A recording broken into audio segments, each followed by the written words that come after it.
పెళ్ళైనా పండగైనా వేడుక ఏదైనా పట్టుచీరల ప్రత్యేక వేదిక వారాహి సిల్క్స్. సాంప్రదాయానికి సౌందర్యానికి వారధి. కేసీఆర్ గారు ముఖ్యమంత్రి అయిన తర్వాత మొట్టమొదటి రోజే మీరు మా తెలంగాణ తల్లి స్థానంలో పెట్టిన రాహుల్ గాంధీ తండ్రి విగ్రహాన్ని సకల మర్యాదలతో గాంధీ భవన్ కి పంపించేది కూడా ఖాయం ఖాయం ఖాయం. అదే మాదిరిగా ఇవాళ మీరేదైతే కాంగ్రెస్ తల్లిని పెట్టి తెలంగాణ తల్లి అని నమ్మబలుకుతున్నారో, ఏ కాంగ్రెస్ తల్లి అయితే భస్మాసుర హస్తం చూపుతూ అభయహస్తం అని చెప్పి మోసం చేసే ప్రయత్నం చేస్తున్నదో, ఏ కాంగ్రెస్ తల్లి అయితే అరిచేతిలో వైకుంఠం చూపెట్టి 6 గ్యారంటీలని 420 హామీలు ఇచ్చి తెలంగాణ ప్రజల్ని మోసం చేసి ఇవాళ సంవత్సరం తర్వాత క్షోభపడేటట్టు చేస్తున్నదో, ఆ కాంగ్రెస్ తల్లిని కూడా సకల మర్యాదలతో మీ గాంధీ భవన్ కే పంపించడం ఖాయం ఖాయం ఖాయం. ఇది రాసి పెట్టుకో రేవంత్ రెడ్డి అని నేను చెప్తా ఉన్నా. ఇవాళ ఏ ఒక్క కాంగ్రెస్ సన్యాసో, ఏ ఒక్క చరిత్ర తెలియని మూర్ఖుడో చరిత్రను మారుస్తా అనుకుంటే అది వాళ్ళ అవివేకం అవుతుంది.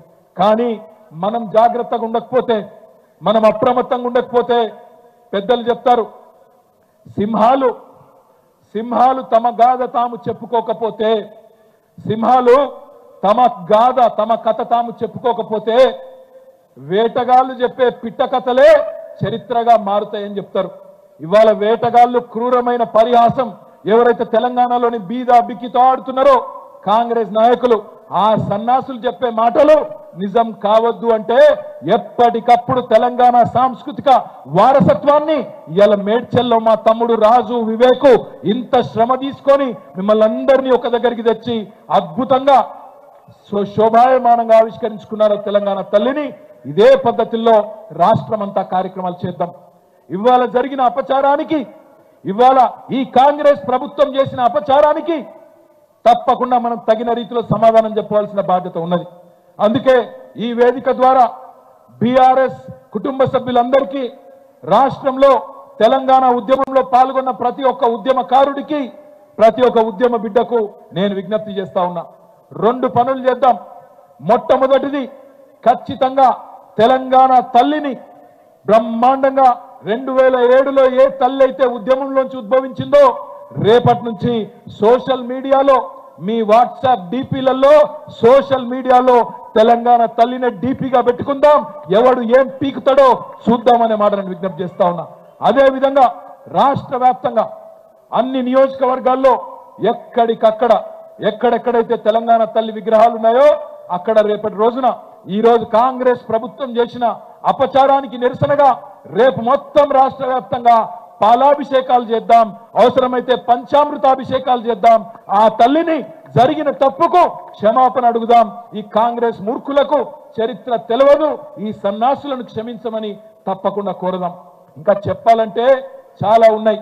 మచ్చుకు ఒకటి, సంవత్సర పాలన మొత్తం విజయోత్సవాలు అని చెప్పి పైసలు బర్బాద్ చేస్తున్నది రేవంత్ రెడ్డి ప్రభుత్వం. రుణమాఫీ అయిపోయింది చేసేసిన అంటున్నాడు. ఇగో ఇప్పుడే మా మందా సంజీవ రెడ్డి, మా శ్రీనివాస్ మేడ్చల్ ఎక్స్ఎంపీపీ, గట్కేసర్ ఎక్స్ఎంపీపీ ఇద్దరు వచ్చి ఒక కాగితం నాకు ఇచ్చిపోయారు. Ghatkesar farmers service cooperative society, ఒక మచ్చుకు ఎంత దొంగ మాటలు, రేవంత్ రెడ్డి మాట్లాడే మాటలు, కాంగ్రెస్ మాటలు అని చెప్పడానికి మచ్చుకు ఒకటి చెప్తున్న శాంపుల్. గట్కేసర్ రైతుల కోఆపరేటివ్ సొసైటీ, ఇలా 1189 మంది రైతులు ఉన్నారు. అందరికీ కూడా 2 లక్షల కంటే తక్కువనే లోన్లు ఉన్నాయి. 2 లక్షల కంటే తక్కువనే లోన్లు ఉన్నాయి. ఇగో మొత్తం చిట్టా, మొత్తం 1189 మంది రైతుల ఇగో మొత్తం చిట్టా వీడు ఉన్నది. మొత్తం ఇలా కాగితాలలో మొత్తం లెక్క తీసుకొని వచ్చిరు మనోళ్ళు. ఉదయం శాసనసభలో నేను స్పష్టంగా ప్రకటించిన డిసెంబర్ 9 ఒక పవిత్రమైన రోజు, ఒక పండుగ రోజు. ఈ రోజు రాజకీయ విమర్శలకు, రాజకీయ ఆలోచనలకు విరామం పెట్టి పండుగ జరుపుకోవాలి. పండుగ పర్వదినాన మన ఆలోచనలు అన్నీ కూడా అమ్మ చుట్టూతోనే ఉండాలి, తెలంగాణ తల్లిని కీర్తించడంలోనే నిమగ్నం అవ్వాలన్న ఆలోచనతోటి ఈనాడు ఎలాంటి విమర్శలకు, ఎలాంటి వివాదాలకు తావివ్వకుండా ఈరోజు తెలంగాణ ప్రజల యొక్క తెలంగాణ తల్లి అవతరణ ఉత్సవాన్ని ఒక పండుగ కార్యక్రమంగా మన రాష్ట్ర ప్రభుత్వం కొనసాగిస్తున్నది.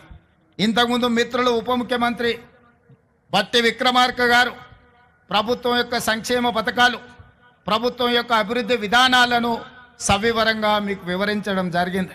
ఈ అంశాలకు సంబంధించి సంక్షోభం నుంచి సంక్షేమం వైపు, అవినీతి నుంచి అభివృద్ధి పదం వైపు, ఈ తెలంగాణని విధ్వంసం నుంచి పునర్నిర్మాణం వైపు ఏ విధంగా ముందుకు తీసుకు వెళ్ళాలనుకుంటున్నామో మొదటి సంవత్సరం పూర్తి చేసుకున్న సందర్భంలో భవిష్యత్ కార్యాచరణను రాబోయే రోజుల్లో శాసనసభలో విధి విధానాలను ప్రకటించడమే కాకుండా వీటి పట్ల చర్చ చేపట్టి తెలంగాణను అభివృద్ధి పదం వైపు నడిపించే బాధ్యత ఈరోజు మన ప్రభుత్వం తీసుకుంటుంది. అందుకే మిత్రులారా, తెలంగాణ ఉద్యమం సందర్భంగా సర్వం కోల్పోయి ఈరోజు తెలంగాణ ప్రభుత్వాల నిర్లక్ష్యానికి గుర్తింపుకు నోచుకోక ఇబ్బంది పడుతున్న కొంతమంది కవులను, కొంతమంది ప్రముఖులను ఈరోజు గుర్తించాలని, గుర్తించిన వాళ్ళను గౌరవించాలని, గౌరవించిన వాళ్ళను సన్మానించాలని, సన్మానంలో భాగంగా వాళ్ళను కొంత ఆర్థికంగా కూడా ఆదుకోవాలన్న ఆలోచన ఈ రాష్ట్ర ప్రభుత్వం చేసింది. అందుకే మీడియా మిత్రుల వేలాది మంది తెలంగాణ బిడ్డల సమక్షంలో ఈ తెలంగాణ కోసం సర్వం ఒడ్డి సర్వం కోల్పోయిన గొప్ప కవులు, కళాకారులు, ఉద్యమ బాటన లక్షలాది మంది విద్యార్థి నిరుద్యోగ యువకులను ఉద్యమ బాట పట్టించిన ఈ కవులను, కళాకారులను సన్మానించుకోవాలన్న ఆలోచనతో వారిని గుర్తించే ప్రయత్నం చేసింది.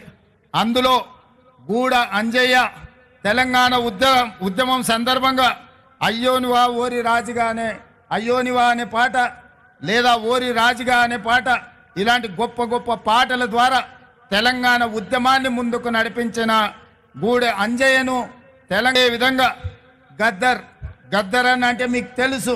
గద్దర్ అన్న గురించి నేను పరిచయం చేయాల్సిన అవసరం లేదు. గద్దర్ అన్న గురించి తెలియని వాళ్ళు ఈ 4 కోట్ల జనాలలో ఎవరూ లేరంటే అతిశయోక్తి కాదు.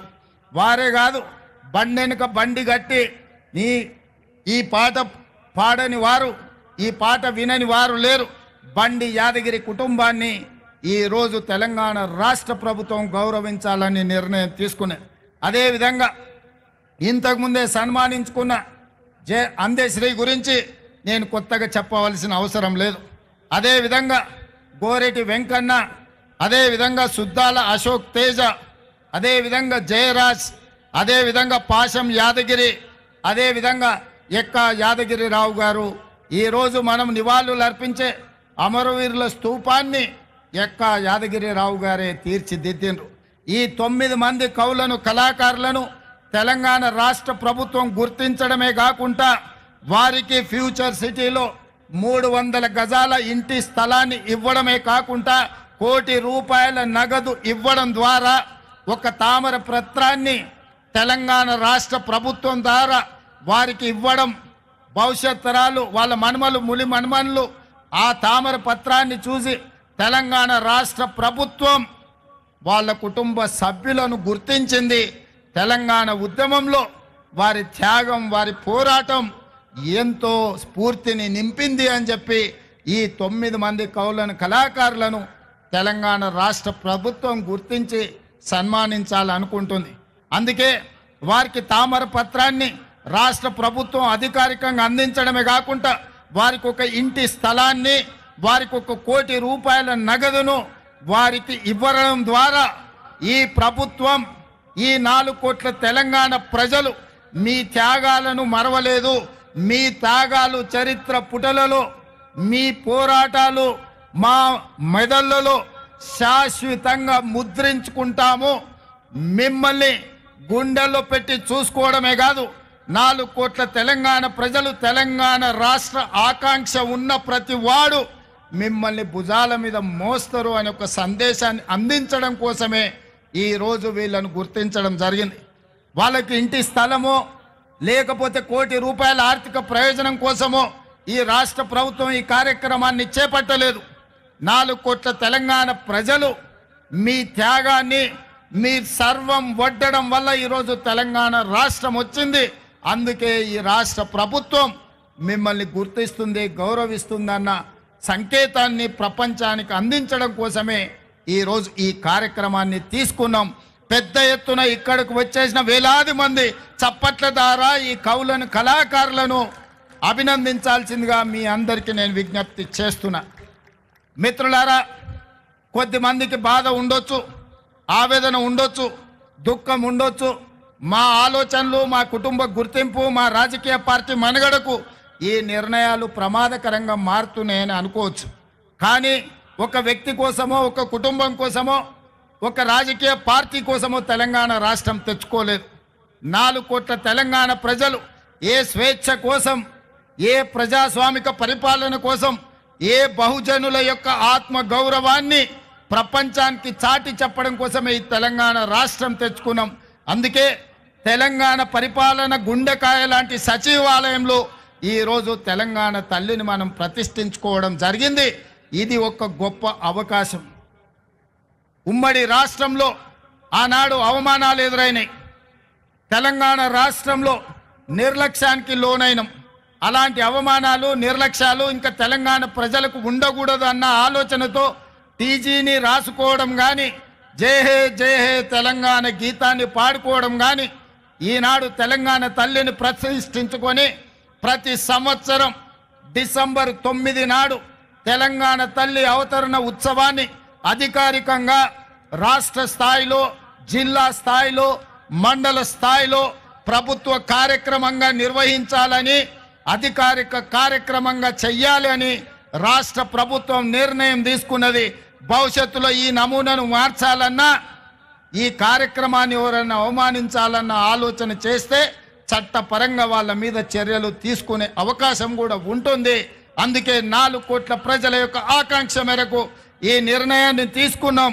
మీరందరూ కూడా పెద్ద ఎత్తున ఈరోజు మీరు ఈ కార్యక్రమాన్ని ఆశీర్వదించాల్సిందిగా కోరుకుంటూ, అదేవిధంగా రాజకీయ పార్టీ పరంగా ఈనాడు పార్టీ అధ్యక్షులు మహేష్ కుమార్ గౌడ్ గారు పిసిసి అధ్యక్షుడిగా ఈ కార్యక్రమంలో పాల్గొని పార్టీ కార్యక్రమాలను కూడా ముందుకు తీసుకెళ్లాలని, శాసన మండలి సభ్యులుగా వారు ఈ అంశాన్ని ప్రజల దగ్గరికి తీసుకువెళ్లాలని, శ్రేణులను స్ఫూర్తిని నింపే విధంగా ముందుకు నడిపించాలని, ఈ కార్యక్రమంలో వేలాదిగా పాల్గొని ఈ కార్యక్రమాన్ని విజయవంతం చేసిన మీకందరికీ మనస్ఫూర్తిగా ధన్యవాదాలు తెలియజేస్తూ మీ అందరి దగ్గర సెలవు తీసుకుంటున్న మిత్రులారా, ధన్యవాదాలు.